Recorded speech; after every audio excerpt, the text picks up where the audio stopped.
Bismillahirrahmanirrahim. Assalamualaikum warahmatullahi wabarakatuh. Alhamdulillahirabbil alamin. Wassalatu wassalamu ala sayyidina wa habibina wa syafi'ina Muhammadin sallallahu alaihi wasallam wa ala alihi wa sahabatihi wa man tabi'ahum bi ihsanin ila yaumiddin, amma ba'd. Kiai Abdullah Kafabi yang saya cintai, Kiai Anwar Iskandar yang saya cintai, dan Gus Ipul, Wakil Gubernur Jawa Timur yang saya cintai, serta para pimpinan pondok dan juga Institut Agama Islam Tribakti.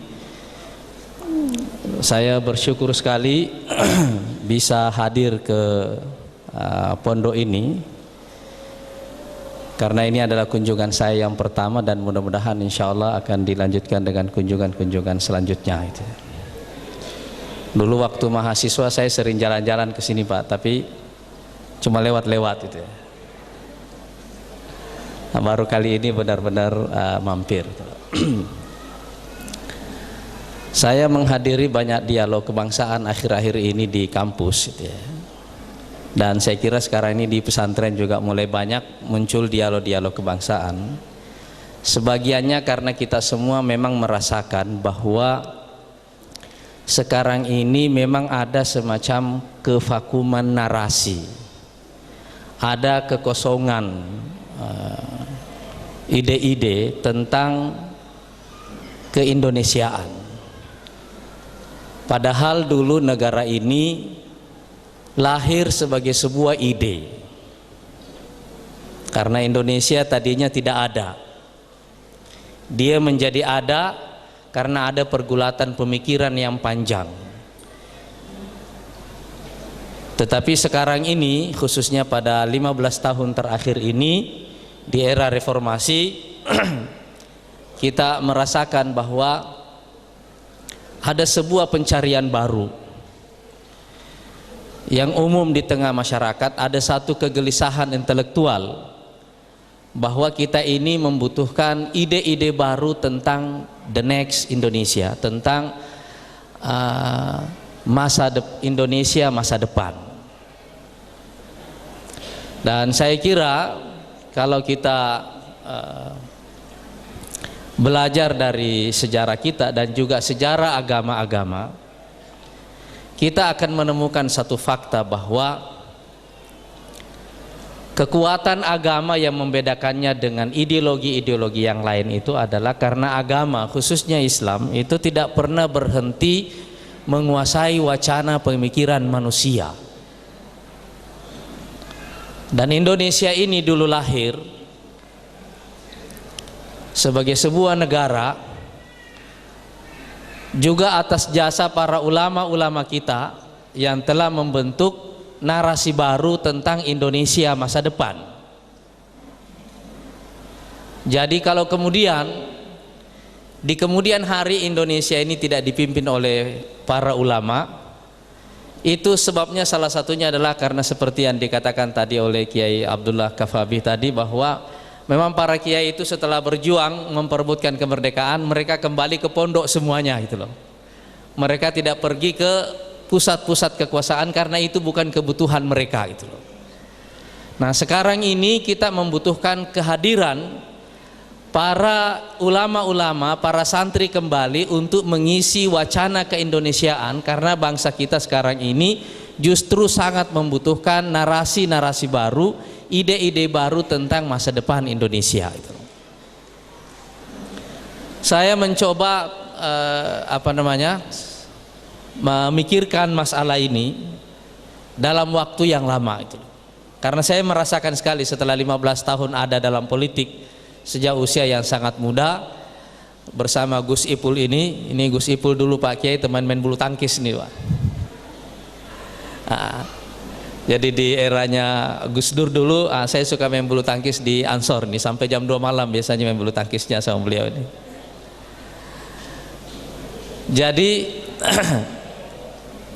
Kita semua merasakan itu. Itu sebabnya saya mencoba memikirkan sebuah ide tentang the next Indonesia, sebuah ide tentang masa depan Indonesia itu loh. Dan ketika kita ingin menyelesaikan persoalan Indonesia ini, kira-kira kita membutuhkan satu alat baca. Satu alat baca tentang Indonesia ini. Dan alat baca yang paling efektif untuk itu adalah sejarah. Sebab sejarah itu adalah pergulatan interaksi antara 4 elemen. Yang pertama adalah manusia, yang kedua adalah ide-idenya, yang ketiga adalah ruang, yang keempat adalah waktu. Saya sudah menulis tentang ini di Harian Kompas beberapa minggu yang lalu. Bisa di search di internet, itu judulnya Politik dan Sejarah. Jadi hasil interaksi antara keempat unsur inilah yang kemudian melahirkan wajah sosial dari masyarakat itu. Jadi kalau kita menggunakan sejarah sebagai alat baca terhadap persoalan bangsa kita, insya Allah kita akan menemukan satu pandangan yang lebih murni, lebih bersih tentang Indonesia ini. Kalau kita membaca sejarah Indonesia, kira-kira saya bisa membagi gelombang sejarahnya itu dalam 3 gelombang. Gelombang pertama sejarah Indonesia itu berlangsung dari abad ke-17, 18, 19 dan pertengahan abad 20. Gelombang kedua itu dari sejak kita merdeka sampai sekarang. Nah, gelombang ketiga ini baru akan kita masuki. Karena itu saya menganggap pemilu 2014 yang akan datang itu menjadi penting bagi kita sebagai bangsa, bukan hanya karena akan terjadi intiqalus sultah atau shifting of power, tetapi yang lebih penting dari itu, yang akan terjadi ke depan itu adalah intiqalul maujat tarikhiyah. Jadi peralihan gelombang sejarah, shifting of history, itu yang akan terjadi di masa yang akan datang. Karena itu dia menjadi penting. Di gelombang pertama ini, dari 3 gelombang ini, kira-kira saya menjawab 2 pertanyaan utama. Yang pertama adalah bagaimana transformasi berlangsung di negara kita. Yang kedua, apa yang merubah semua transformasi itu di dalam sejarah bangsa kita itu. Apa drive-nya? Apa kekuatan yang menciptakan perubahan-perubahan itu dalam sejarah kita itu. Nah, gelombang pertama ini kalau kita lihat, intinya adalah transformasi dari Indonesia yang tidak ada menjadi adanya Indonesia ini. Karena kata Indonesia sendiri itu baru muncul pada pertengahan abad ke-19. Mula-mula sebagai istilah etnis, kemudian istilah geografi, dan akhirnya menjadi istilah ekonomi politik. Tapi kalau kita lihat, proses menjadi Indonesia ini itu adalah satu proses yang sangat panjang. Perlu waktu 350 tahun untuk sampai ke situ. Sebabnya adalah karena Indonesia ini pada mulanya terdiri dari satu struktur sosial politik. Struktur sosialnya itu berbasis etnis, struktur politiknya berbasis kerajaan. Nah, ketika penjajahan Eropa datang ke sini, penjajahan ini tidak langsung menguasai wilayah ini, tetapi menguasai. Itu sebabnya orang Aceh merasa tidak pernah dijajah 350 tahun, karena Aceh baru benar-benar takluk kepada Belanda pada akhirnya itu pada tahun 1935. Jadi dalam sejarah yang panjang ini, dalam perjalanan sejarah yang panjang ini, kita akhirnya sadar bahwa penjajahan ini tidak bisa dihadapi oleh bangsa Indonesia jika struktur sosialnya masih seperti yang ada dan struktur politiknya masih seperti yang ada. Karena itu kita perlu satu modus eksistensi baru. Kita perlu satu wujud baru. Kita perlu satu nama baru. Dan untuk bisa melakukan itu, yang harus kita lakukan adalah melebur etnis-etnis kecil ini, ke dalam satu ikatan yang lebih besar yang namanya bangsa. melebur kerajaan-kerajaan kecil ini ke dalam satu ikatan politik yang lebih besar yang namanya republik.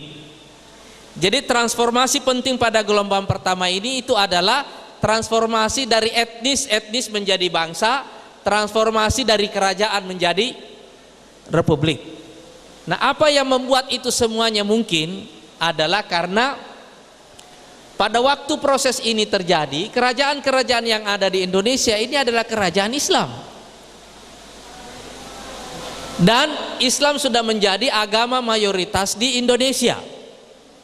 Oleh karena itu, ikatan-ikatan primordial berupa suku-suku dan etnis yang ada di Indonesia ini bisa dilewati, bisa dilampaui karena ada satu semangat bersama yang disebar oleh para ulama-ulama kita dahulu yang melampaui ikatan-ikatan primordial ini. Itulah sebabnya raja-raja ini dengan sukarela melepas kerajaannya, meleburnya dalam satu ikatan yang lebih besar, dan kita semuanya etnis-etnisnya dengan sukarela melebur menjadi satu dalam satu ikatan yang lebih besar yang namanya bangsa. Sebab kalau kita baca sejarah Indonesia dari abad ke-13 sampai sekarang, bisa dikatakan itu seluruhnya adalah sejarah Islam. Salahnya adalah karena dalam penulisan sejarah di Indonesia kita memisahkan antara sejarah Islam di Indonesia dan sejarah proses kita menjadi sebuah bangsa. Kita memisahkan itu, sehingga kita seringkali tidak menemukan bahwa atau ada usaha untuk menggelapkannya bahwa ternyata saham para ulama dalam mendirikan Indonesia ini adalah saham yang terbesar.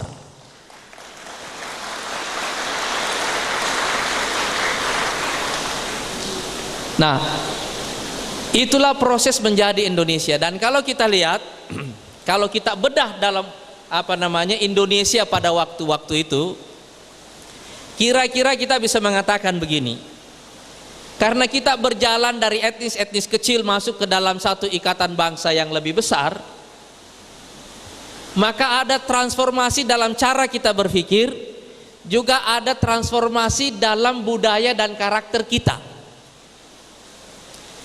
Perlahan-lahan mulai muncul cara berpikir baru yang saya sebut dengan istilah al-aqlul jama'i atau collective mind. Kita mulai terbiasa berpikir kolektif, berpikir dalam skala bangsa dan bukan dalam skala etnis, berpikir dalam ikatan yang tidak primordial, berpikir dalam skala yang lebih besar. Itulah sebabnya ketika Bung Karno dulu pertama kali ingin merumuskan dasar negara yang akan merdeka ini, yang dipikirkan oleh Bung Karno adalah setelah etnis-etnis ini menyatu, setelah kerajaan-kerajaan ini menyatu, kita masih punya persoalan lain. Kita ini bukan hanya beragam secara etnis, tapi juga beragam secara agama, beragam juga secara ideologi. Kalau kita ingin mendirikan satu negara untuk semua ideologi itu, kita mesti sepakat kepada satu dasar bersama. Bagaimana caranya menyepakati satu dasar? Apakah kita memilih dari apa yang ada atau mengambil yang terbaik dari apa yang ada? Yang dilakukan oleh Bung Karno itu adalah mengambil yang terbaik dari semua yang ada. Ini yang saya sebut dengan al-aqlul jama'i atau collective mind. Lahirlah Pancasila itu. Sehingga Pancasila itu isinya adalah agama, humanisme, nasionalisme, demokrasi, sosialisme. Ini semua adalah ideologi dan agama besar yang ada di Indonesia ketika itu. Dan Bung Karno menuturkan ini dalam buku Bung Karno Penyambung Lidah Rakyat dengan sangat baik. Nah, sekarang kalau kita lihat, kalau cara berpikir kolektif seperti itu, ini juga akhirnya mempunyai turunan pada karakter dan budaya kita. Karakter utama dan budaya utama kita sebagai bangsa itu adalah gotong royong dan solidaritas. Karena ini satu paket, berpikirnya kolektif, karakternya solidaritas dan gotong royong. Kenapa mesti solidaritas dan gotong royong? Karena lahir dari penderitaan yang lama. Etnis-etnis kecil ini tidak bisa melawan penjajah sendirian. Kerajaan-kerajaan kecil ini tidak bisa melawan penjajah sendirian. Jadi kalau mereka tidak menyatu, mereka semua akan hilang dari peta. Hanya ada satu cara bagi mereka untuk eksis, yaitu mereka menyatu dan melebur. Itulah akar dari solidaritas, akar dari akar dari sifat gotong royong pada bangsa Indonesia itu. Nah sekarang coba kita lihat pada simbol-simbol budayanya, misalnya pakaian itu. Ini rombongan kita yang datang semua tadi pakai batik nih. Karena batik ini kalau kita perhatikan, ini adalah contoh dari kerumitan yang harmonis. Batik ini sangat detail ya, sangat detail, sangat rumit, tetapi bisa diharmonisasi. Dan itu salah satu kehebatan orang Indonesia. Dia bisa menyatukan segala hal yang tidak bisa menyatu di tempat lain. Jadi kalau misalnya Anda lihat tadi negara Arab itu semuanya 22 negara Arab, kalau dikumpulkan sama jumlah penduduknya dengan penduduk Indonesia. Tapi mereka terpecah ke dalam 22 negara. Kita menjadi satu negara. Jadi ide menjadi Indonesia ini ide yang brilian, ide yang sangat modern, ide yang pada dasarnya melampaui zamannya. Dan seperti yang dikatakan tadi Gus Ipul ini, bahasa kita ada 300-an karena sukunya juga ada 300-an, tapi bagaimana memilih satu bahasa di antara semua bahasa yang ada? Ada satu pertanyaan, kenapa bukan bahasa Jawa yang jadi bahasa nasional? Padahal bahasa Jawa digunakan oleh penduduk etnis mayoritas. Kenapa bahasa Melayu yang penggunanya minoritas? Saya sempat berziarah ke makam Raja Ali Haji itu, di Kepri ya, bapak bahasa Melayu.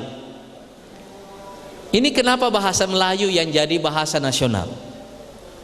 Salah satu sebabnya adalah karena bahasa Melayu ini struktur dan tata bahasanya, nahwu sarafnya itu sederhana.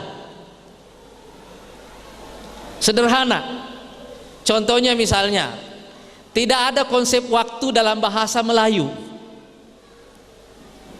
Kalau bahasa Arab kan ada konsep waktunya. Kata kerjanya itu dibagi dua, fi'il madhi dan fi'il mudhari'. Kalau yang lil mustaqbal, untuk yang akan datang, itu dimasukkan ke fi'il mudhari'. Iya kan?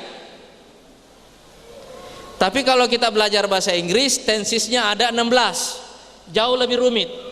Dalam bahasa Indonesia waktunya berubah-ubah tapi kata kerjanya tidak berubah. Ya kan? Kalau kita mengatakan dalam bahasa Arab akala ya'kulu, dia berubah kata kerjanya untuk menunjukkan waktu. Tapi kalau kita bilang makan, kalau sudah makan dan belum makan apa Pak? Nggak berubah kata kerjanya. Waktu itu mempunyai kata sendiri yang berdiri sendiri dan tidak masuk ke dalam kata kerja. Jadi kalau kita mau mengatakan kata kerja masa lampau, kita bilang sudah. Kalau kata kerja masa kini, kita bilang sedang. Kalau kata kerja yang akan datang, akan. Dia tidak menyatu dalam kata kerjanya. Dan apa artinya satu bangsa punya bahasa yang tidak punya konsep waktu? Artinya waktu itu kurang penting bagi bangsa itu.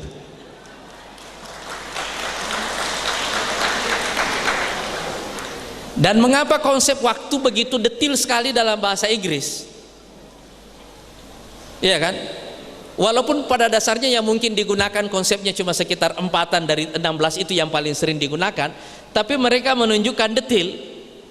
Itu efek dari salah satu efek dari revolusi sains yang ada di sana, yang punya efek terhadap kehidupan sosial mereka, termasuk ketika mereka masuk ke era industri, di mana waktu itu dihitung jauh lebih ketat.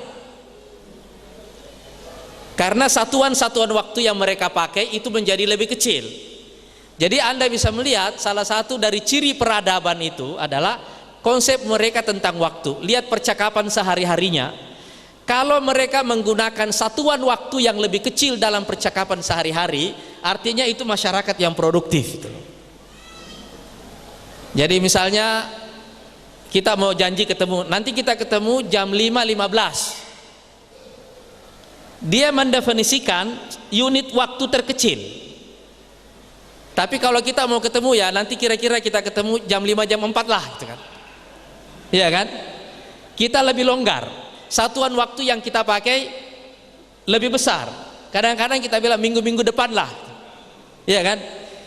Kita longgar dari sisi itu. Dan itu ada artinya. Itu tipikal masyarakat agraria. Itu tipikal masyarakat agraria yang lebih longgar dari segi waktu karena waktunya lebih banyak diatur oleh alam. Mereka kerja waktu panen, habis panen agak longgar sedikit. Itu tipikalnya itu. Tapi ini juga menguntungkan kita karena 300 etnis yang lain dengan mudah bisa mempelajari bahasa Melayu dengan baik. Nah, yang kedua, bahasa Melayu itu tidak punya hierarki. Tidak ada hierarkinya. Dulu Soekarno dipanggil Bung dan itu artinya ada unsur egalitarianisme di situ. Ada unsur egalitarianisme di situ. Sehingga panggilan Bung itu menunjukkan kedekatan, juga menunjukkan rasa senasib sepenanggungan. Jadi kita menggunakan bahasa ini memanggil seseorang dengan kata Bung, "Hei Bung." Dengan menggunakan kata itu kita menunjukkan kedekatan tuh. Nah, inilah yang menyebabkan bahasa Indonesia ini juga dengan semua kelemahannya sekaligus merupakan kelebihannya, itu mempermudah kita menyatu sebagai sebuah bangsa. Nah, salah satu kelebihan bahasa Indonesia ini karena kosakatanya sederhana, dia gampang menyerap kosakata dari luar. Salah satu bahasa yang paling banyak diambil oleh bahasa Indonesia itu bahasa Arab. Di bahasa Indonesia tidak kurang dari 2.500 kosakata Arab yang menjadi kosakata bahasa Indonesia. Majelis Permusyawaratan Rakyat itu semua dari bahasa Arab. Dewan Perwakilan Rakyat itu semuanya dari bahasa Arab. Karena bahasa ini vocabnya, kosakatanya sedikit, tidak terlalu banyak, jadi dia gampang menyerap tuh. Dan itu ciri, kata salah seorang pengamat, ciri dari bangsa yang dominan air dan tanahnya. Karena sifat laut itu menyerap sekaligus membersihkan. Nah, orang Indonesia paling gampang mengambil ajaran orang, tapi tidak diambil semuanya, diputer-puter. Diputer-puter, di-assembling baik-baik, akhirnya jadi miliknya sendiri, bukan punya orang. Karena mengikuti caranya sendiri. Itu ciri khas kita. Nah, saudara sekalian, kira-kira inilah yang mengantarkan kita menjadi bangsa, menjadi Indonesia ini. Nah, pada gelombang kedua, semua perubahan sejarah itu didrive oleh pergulatan mencari sistem yang cocok bagi bangsa kita, sistem ekonomi dan politik. Karena itu pada gelombang kedua ini, umumnya perdebatannya itu adalah perdebatan yang fundamental. Misalnya relasi agama dan negara. Ini tadi yang disebut tadi oleh Gus Ipul ini tadi ini. Terutama perdebatan ini menjadi kuat pada era konstituante setelah tahun 55. Setelah kita pemilu pertama, kita lihat konstituante itu isinya perdebatan utama tentang ini. Jauh lebih keras perdebatannya dibanding pada panitia persiapan. Kenapa lebih keras? Karena waktu panitia persiapan tujuan kita yang lebih besar adalah merdeka. Urusan dasar negara nanti kita tunda setelah ini. Nah, pembahasan dasar negara yang paling keras itu pada era konstituante itulah itu. Cuma umur pembahasan ini tidak panjang karena kemudian Soekarno memberlakukan dekret pada tahun 59. Nah, ini karena itu kita melihat dalam sejarah politik kita, hubungan agama dan negara telah mengalami ketegangan terutama pada era Orde Lama dan Orde Baru. Yang kedua, dialektika antara demokrasi dan pembangunan. Demokrasi yang diterapkan pada era Orde Lama, khususnya demokrasi liberal, itu telah menyebabkan terjadinya pergolakan politik, jatuh bangunnya kabinet-kabinet, khususnya pada era demokrasi parlementer. Tiap 6 bulan atau 1 tahun atau 2 tahun paling maksimal umur dari satu kabinet ganti lagi dengan kabinet yang baru. Kita lihat perdebatan-perdebatan ini melahirkan satu tesis baru pada masa Orde Baru. Karena itu Orde Baru lahir seperti antitesis terhadap Orde Lama. Saya suka menggunakan pertentangan antara trisaktinya Bung Karno dengan trilogi pembangunannya Soeharto. Fokus Soekarno adalah politik, fokusnya Soeharto adalah ekonomi. Nah, karena itu 50 tahun ini kita menyaksikan 50 tahun Orde Lama dan Orde Baru ini adalah 50 tahun pertarungan antara tesis dan antitesis. Dan dua-dua orde ini berujung darah. Berujung dengan darah. Tidak ada yang berakhir dengan manis. Dan datanglah periode yang ketiga yang kita sebut dengan era reformasi. Nah, di era reformasi ini Gus Ipul salah satu pelaku utama.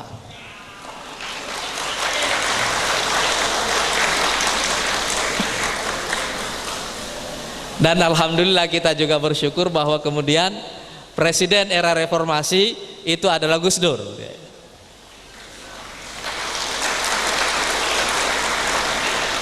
Walaupun kita waktu itu sahamnya paling kecil di Poros Tengah, tapi ya PKS juga ikut sebagai salah satu kekuatan yang membentuk Poros Tengah yang membawa alhamdulillah Gus Dur menjadi presiden Indonesia gitu loh. Era reformasi ini kalau kita lihat itu menjadi pertemuan antara Orde Lama dan Orde Baru. Dia menjadi sintesa.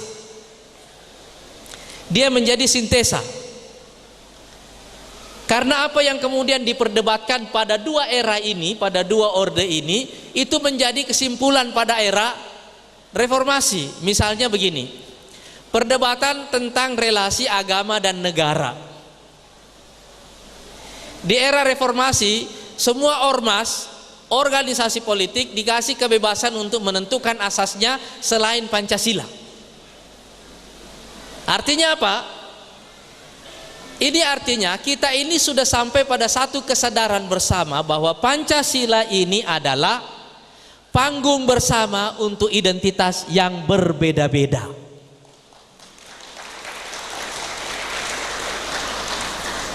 Jadi Muhammadiyah, NU tidak harus lagi mengikuti keputusan pada tahun 85 tentang asas tunggal. Kita tidak lagi mempertentangkan Islam dengan Pancasila. Sebab dengan menjadi Islami itu tidak berarti kita tidak Pancasilais. Dan sekarang orang-orang yang menyebut diri Pancasilais itu pada bulan Ramadan juga berpuasa, pada hari Jumat pergi sholat Jumat, dan pada musim haji juga pergi haji. Jadi tidak bisa juga kita bilang mereka tidak Islami. Ini artinya apa? Kita mulai sampai pada tingkat kedewasaan yang bagus, di mana apa yang seharusnya membuat kita bersatu memang harus membuat kita bersatu, dan apa yang seharusnya tidak membuat kita berpecah tidak perlu membuat kita menjadi tegang. Nah, yang kedua itu hubungan antara demokrasi dan pembangunan. Salahnya demokrasi pada masa Orde Lama itu adalah karena kita punya kebebasan tapi kita lapar. Apa yang terjadi kalau orang itu sangat bebas bicara tapi lapar? Ya pasti ngomongnya ngaco kan? Itulah yang dimanfaatkan oleh PKI pada waktu itu. Kemiskinan dari bangsa Indonesia ini di tengah kebebasan yang luar biasa, itulah yang dimanfaatkan oleh PKI.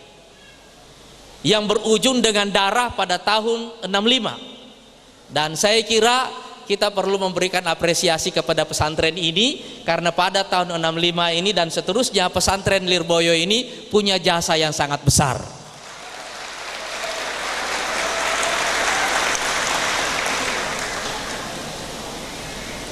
Jadi begitu juga pada era Orde Baru. Karena kekacauan terlalu banyak di masa Orde Lama ini, Orde Baru mengambil kesimpulan yang sederhana. Kalau kita mau membangun demokrasi, kita cabut, partai politik kita sederhanakan. Memang efektif. Semua partai politik dikelompokkan secara sederhana, kanan, kiri, tengah. Yang kanan semuanya di P3, yang kiri di PDI, yang di tengah dibikin baru, Golkar. Iya kan? hidup berjalan baik pada waktu itu. Memang kita membangun, tapi lama-kelamaan kita sadar, setelah kita kenyang, kita ini manusia, kita juga perlu bicara. Makanya kalau kita belajar ilmu mantik, kan kita mengatakan al-insanu hayawanun natiq. Iya kan?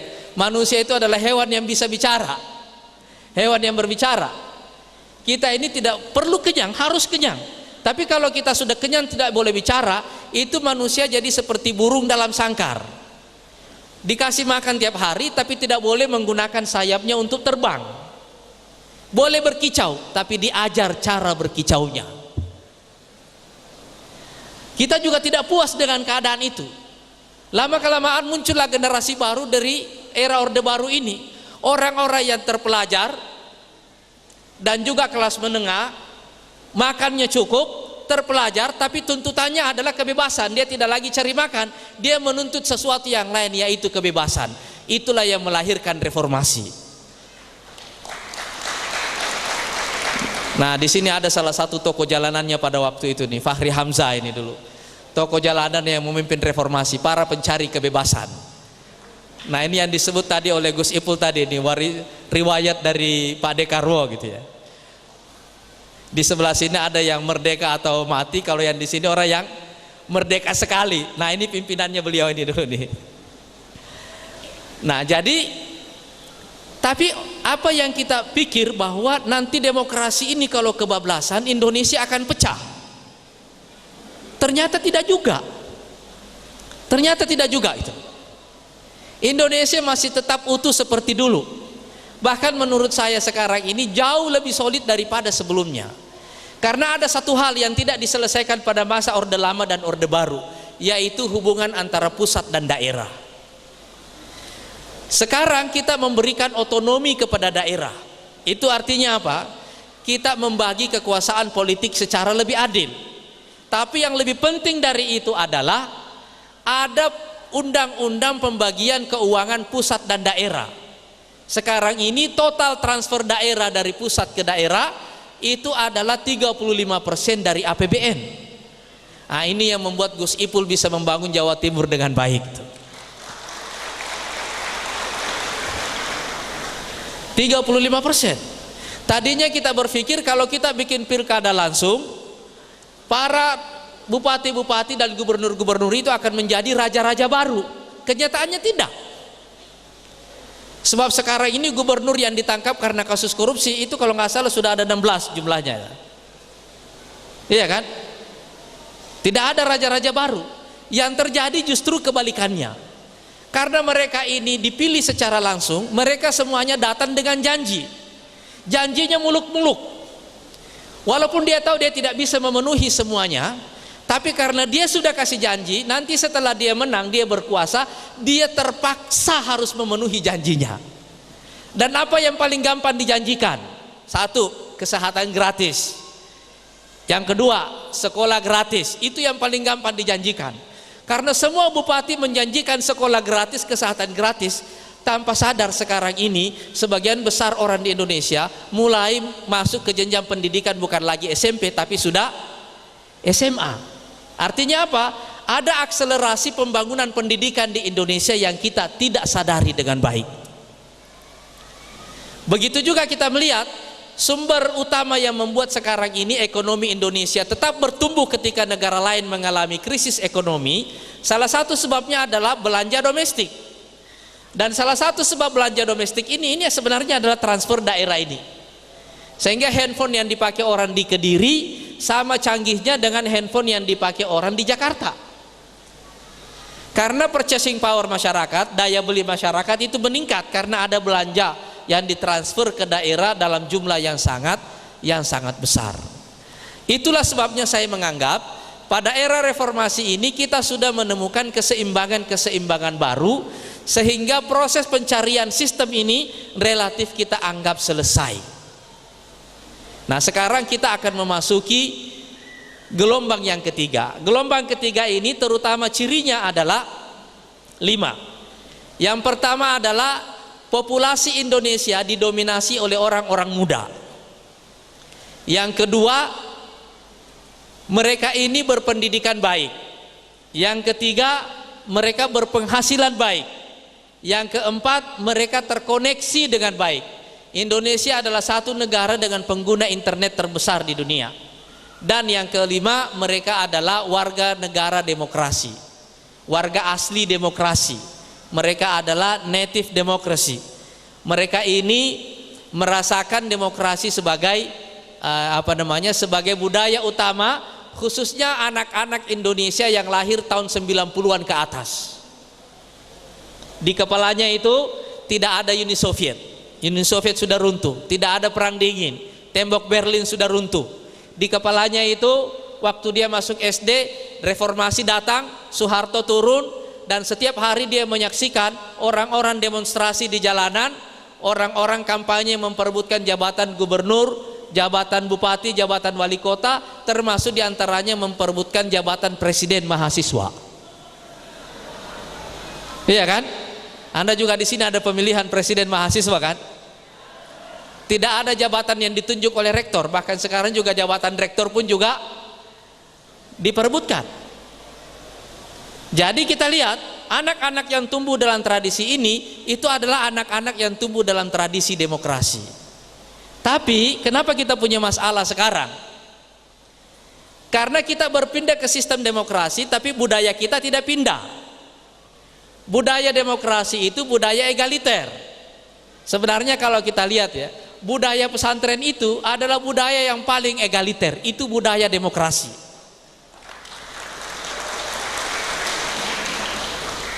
Kita mencium tangan kiai bukan karena kita takut, tapi karena kita cinta. Dalam pemerintahan otoriter, dalam budaya feodal, orang cium tangan itu karena takut, tapi di pesantren kita cium tangan karena kita hormat, karena orang ini punya ilmu. Asas ketaatan kita adalah cinta, bukan karena takut. Tapi di pesantren kita punya tradisi utlubul ilma minal mahdi ilal lahdi. Perhatikan, tradisi ini membuat orang pesantren itu apa? Dia otaknya terbuka, open mind. Dia selalu ingin mempelajari segala hal yang baru. Dan ini yang menjelaskan mengapa ada banyak orang jauh-jauh pergi ke Amerika belajar ilmu politik, pulang ke Indonesia bikin partai, tapi partainya gagal. Ada orang pesantren bikin partai dan sukses, alhamdulillah gitu. Padahal tidak pernah belajar politik di pesantren. Politik itu barang baru. Saya bersyukur karena alhamdulillah saya juga anak pesantren. Saya 6 tahun juga di pesantren. Dan dulu waktu tapi pesantren ini terlalu mewah buat saya gitu. Dulu pesantren saya hutan dulu. Setiap hari kita makan nasi kecap.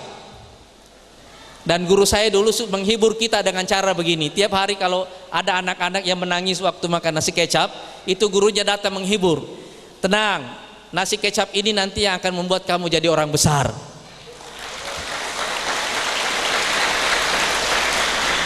Memang saya tanya, kenapa sih kita dibikin penderita di pesantren?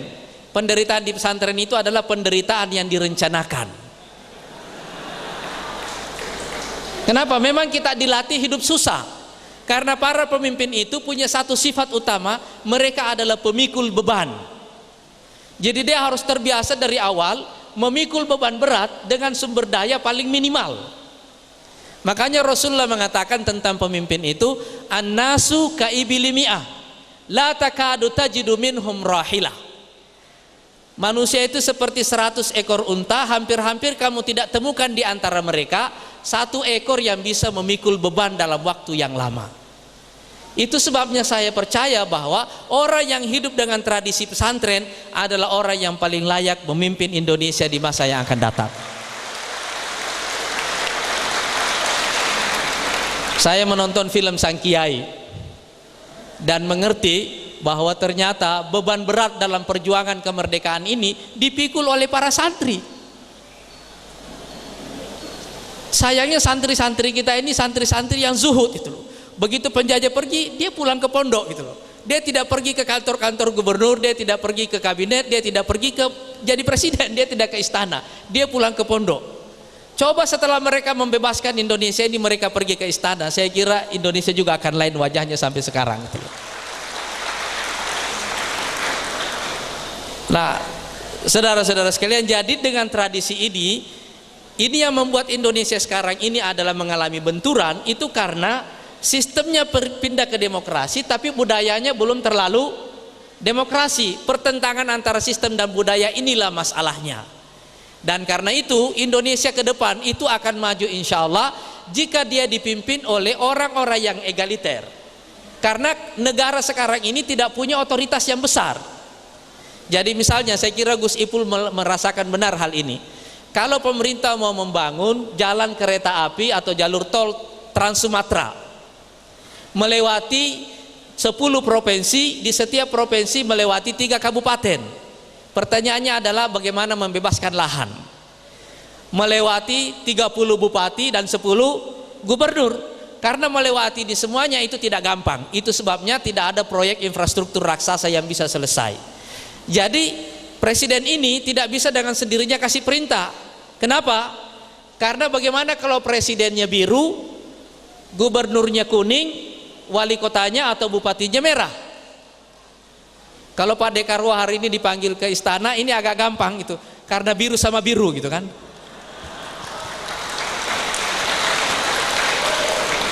Ini agak gampang dipanggilnya gitu. Jadi semua bisa, yang lain bisa dipending gitu loh.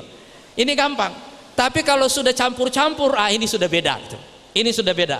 Karena itu diperlukan satu budaya baru. Nah, saya kira insya Allah dengan mengedepankan budaya santri ini, budaya egaliter ini, saya ingin wacana keindonesiaan ke depan itu dikuasai kembali oleh para santri sebagaimana dulu ulama-ulama kita menguasai wacana keindonesiaan sebelumnya. Dan tadi Kiai Kafabi tadi menyebut soal Wali Songo ini. Saya sebagai politisi Pak Kiai, ini ada satu pelajaran penting yang saya pelajari dari Wali Songo. 1000 tahun sebelum Islam datang ke Indonesia, ini kan didominasi oleh Hindu Buddha. Iya kan? Bagaimana orang-orang ini datang dari Yaman sana cuma ke sini cari rezeki, bisa mengubah wajah negara yang sebesar ini menjadi mayoritas muslim. Padahal kan kalau orang pindah agama itu kan pertama harus syahadat, dan setelah syahadat dia harus dikhitan, harus disudat kan. Itu bukan pekerjaan gampang membuat orang yakin dan terus pindah agama, tidak gampang itu. Jadi kalau santri ini ingin menguasai wacana keindonesiaan, menguasai wacana keindonesiaan di tengah masyarakat muslim oleh para santri, itu pekerjaannya tidak seberat pekerjaan para Wali Songo dahulu kala. Tidak seberat itu. Dan mudah-mudahan insya Allah seperti yang sudah terbukti di Jawa Timur ini, santri yang memimpin Jawa Timur, dan memang sepantasnya begitu. Jawa Timur ini kan negaranya NU sebenarnya ini kan. Sepantasnya begitu. Mudah-mudahan insya Allah Indonesia ke depan juga dipimpin kembali oleh para santri. Wallahul muwaffiq ila aqwamit thoriq. Wassalamualaikum warahmatullahi wabarakatuh.